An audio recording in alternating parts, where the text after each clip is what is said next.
I'm Doug Ullman of the Civil War Trust, sitting here on the east slope of East Cemetery Hill with Tim Smith and Sam Smith, no relation. Tim is a licensed battlefield guide here in Gettysburg for over 20 years, and Sam Smith is on the Civil War Trust staff.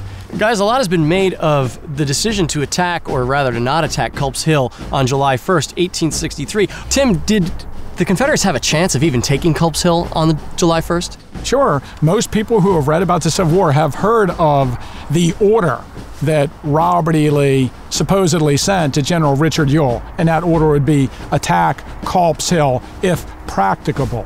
Robert E. Lee actually was asking General Richard Ewell about the opportunity to attack the hill occupied by the enemy, which would in fact be Cemetery Hill. It's not until after the war that this whole argument is shifted to whether the Confederates should have attacked Culp's Hill or not. It seems that Robert E. Lee is feeling Ewell out about the ability to attack Cemetery Hill, which was in fact occupied by the enemy on the evening of July 1st. And they probably couldn't have taken it anyway. And I think... Well, let's not go too far here. I agree with what you're about to say, Tim, which is that it was in fortified position with fresh troops, and you had general officers up here that were able to handle the situation.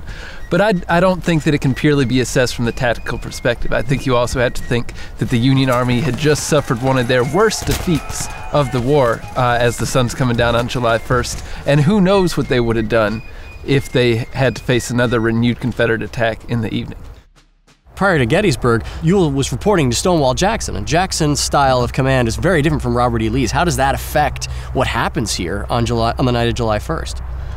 Well, there's only so far you can go with, what if Stonewall Jackson was at Gettysburg? But if we can put him in on the field north of town on July 1st, I think he certainly would have pushed and at least attempted an attack on Cemetery Hill. And my thought is that if that first initial attack had ended in failure, then yes, Cemetery Hill is probably impregnable. But one attack could have been enough to dislodge a somewhat demoralized Union Army at that time.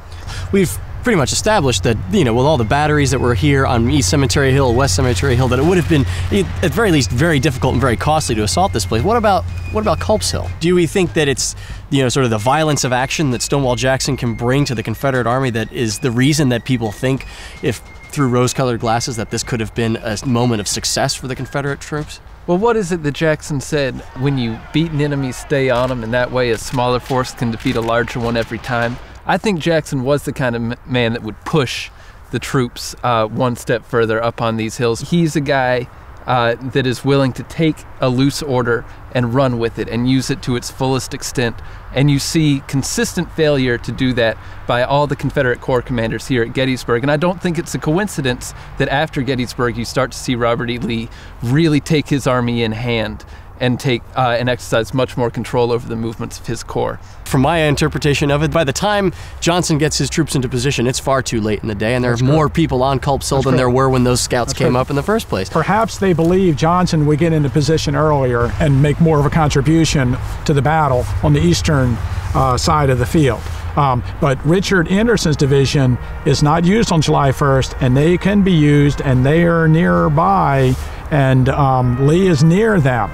So A.P. Hill and Lee are on that side of the field. That's why I pushed towards that. And I think, just to point out, as time went by, the blame began shifted over here to Richard Ewell, and he became a convenient scapegoat.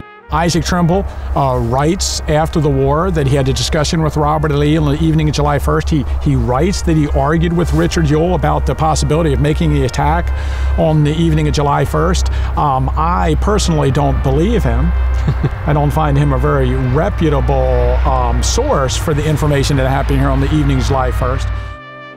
I would close it by saying that after all the successes on July 1st, it would be worth one attempt to try to take these heights by storm. And where would I place the blame for that? I would probably place it more on A.P. Hill than Richard Ewell. Maybe it wouldn't have worked, but I bet if you asked any Confederate soldier afterwards, hey, do you think we should have given it a shot on July 1st as opposed to waiting to really be massacred on July 3rd, I bet they would all say, yeah, we should have given it a shot. And unfortunately for the Southern Army, the failure to take the ground south of town on the evening of July 1st would lead to their attacking that same position on July 2nd and 3rd.